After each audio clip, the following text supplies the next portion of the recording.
There was no Pakistan before 14 August 1947. The nation was born out of blue because of complicated and preposterous British policy. There is a prolonged historical background of Pakistan creation, and I would like to tell you about that in a separate video. Let's keep that thing aside. So, Pakistan came into existence after 1947, when they were separated from India on the basis of religion. After separation, India became a secular state, but Pakistan became an Islamic state. Islam is the main reason on the basis of which Pakistan never established their diplomatic relationship with Israel. Pakistan do not even recognize Israel as an independent nation even today. Pakistanis cannot even go to Israel using their official passport. So things are very complicated for Pakistanis and for the Israelis. But recently Pakistani American delegation visited Israel, and from that visit some positive result had come out, and some crude controversy also generated back in Pakistan. Right now, I would like to put my impetus in describing the outcome of that meeting, and later I would like to move to the controversial part, that the Pakistan American delegation went to Israel to promote Israeli-Pakistani relationship. The visit was actually sponsored by a pro-Israeli civil group called Sharaka.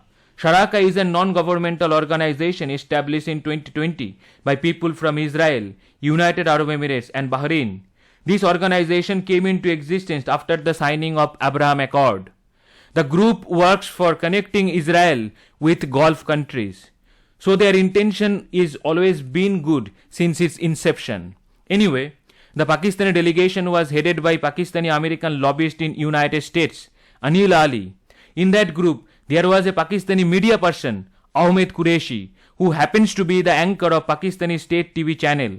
The delegation met top Israeli leadership, including Israeli President Isaac Herzog. And the world came to know about that meeting when he revealed about that during his speech in the World Economic Forum. He called that meeting an amazing experience and referred to it as an example that showed him great change. The great change on the perspective of the Israel recent relationship improvement with Islamic world. And because of this controversy was created in Pakistan, Pakistani Foreign Office had to issue a statement that the visit was not organized or sponsored by Pakistani government. Pakistani government had to come up with a clarification because of their ex-Prime Minister Imran Khan. Imran Khan is in war path against recent government. According to Khan, his government had been toppled because of alleged American and Israeli conspiracy. He also iterated that in 2020, Donald Trump government pressurized Pakistani government to recognize Israel as a sovereign state. But recognizing Israel by any Pakistani government would be a political suicide in Pakistan. But why? I would definitely like to tell you why. The first reason is Israel-Arab conflict over the Palestine that actually happened in 1950s and 1970s. Pakistan always been sympathetic about Palestinian population because according to Pakistan, the Palestinians are being killed by Jewish population of Israel. The scenario is not accurate the way the Pakistani thinks. Pakistani government want two-state solution in accordance with relevant United Nations and Organization of Islamic Countries resolution. According to Pakistani government, Israel should abide by pre-1967 border and declare East Jerusalem as the capital of Palestine. Because according to Islam, Palestine is the third holiest place after Mecca and Medina. Because Al-Aqsa Mosque is there, the third holiest mosque of Islam. Anyway, but Pakistan and Israel are not living in isolation. They always maintain some kind of subtle relationship between themselves through deep state. They have been doing this since Israel inception. The Pakistan and Israel almost regularly use their embassies and consulate general in the cities of Ankara and Istanbul in Turkey to mediate and exchange necessary information with each other. In reality, Israel really tried their best to establish relationship with Pakistan. Actually, in diplomatic relationship, in 1948, Israel's first Prime Minister David Ben-Gurion attempted to contact Muhammad Ali Jinnah via telegram to establish diplomatic ties. But he received no particular response. Even after 1948, Pakistani diplomats and the Jewish representative met in London in 1950, but the result was inconclusive. But after that, things changed dramatically. Israel wanted to extradite Afghan Jews from Afghanistan via Pakistan, but Pakistani government rejected the permissions. Because of that, Israel had to extradite them using Iran. But in 1952, things got ugly because Then Pakistani Foreign Minister Mohammad Zafarullah Khan promoted hardline state policies against Israel. And he was advocated for the Pakistan's unwavering support for Palestinians in Arab-Israel conflict. Thus, Khan's policy laid the groundwork for the Pakistan's strategic ties with Arab world and promoted the hate against Israel. Despite their hostilities, both countries are reported to have directorates to deal with each other at an intelligence level during Soviet invasion of Afghanistan.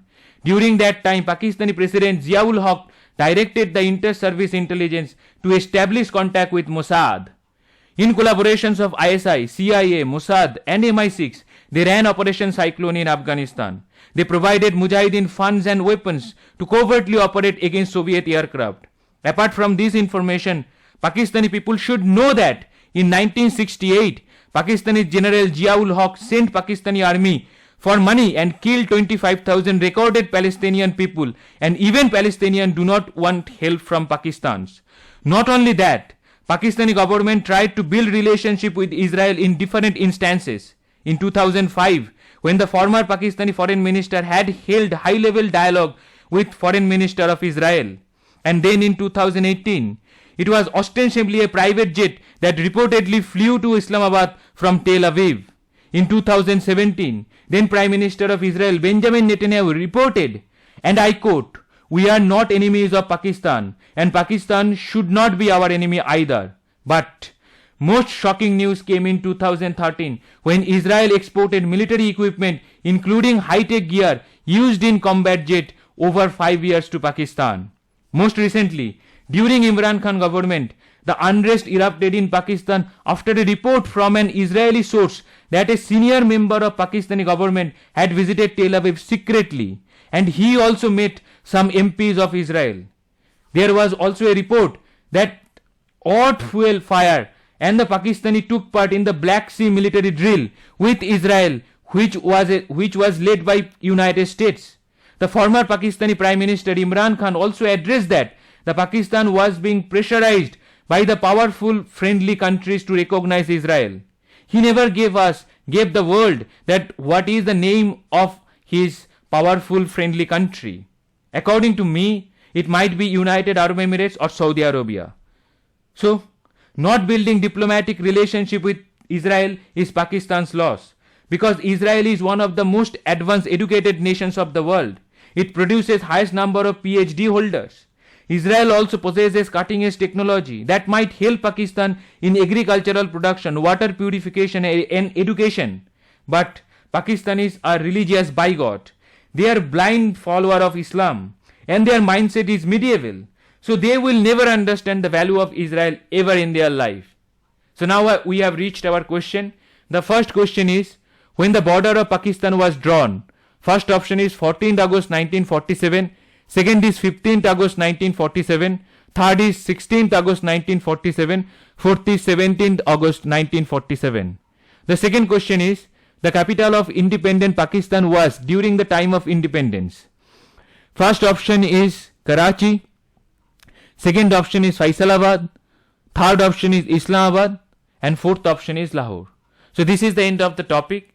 If you guys have any questions or any kind of queries about this topic or any other topic I have already uploaded, that you can contact me through my email address.